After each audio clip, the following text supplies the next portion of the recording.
initially I did have an interest in research and pharmacy. So I did pursue that for 4 years. I focused mostly on research. I even got 5 publications under my name.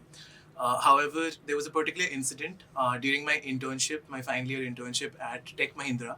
I was under a manager who had a similar background. So he also had 15 years of research experience, and then he shifted to corporate.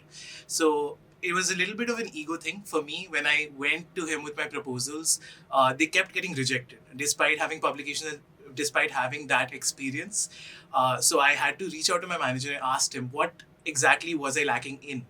And that's when I understood the difference in academia as well as the corporate world, and how in the corporate world, data driven analytics as well as having real time impact was really important, and trying to understand that side of things.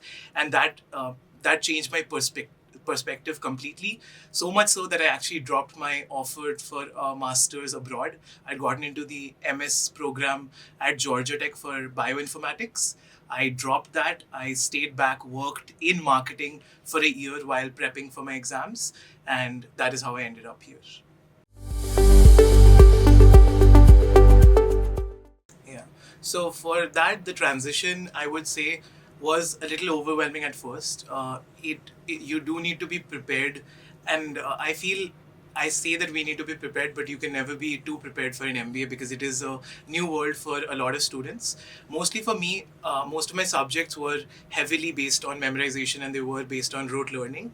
However, transitioning to an MBA, I had prepped myself accordingly. I did courses on mathematics, I did NPTEL courses, I did Coursera, as well as this, mostly for learning. So that is something that is very important when you're transitioning to a more business focused degree. You have to be aware of the subjects beforehand. You do need to prep yourself a little bit in terms of that.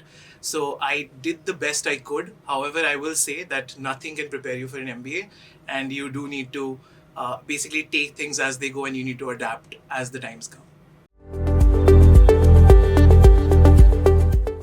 Yeah, so my decision for Excel Delhi was a clear cut one. It was based on the brand, it was based on the legacy that Excel has established through its 75 years of continuous excellence. So for me, it was quite a clear choice. Another thing is that for me, Delhi was.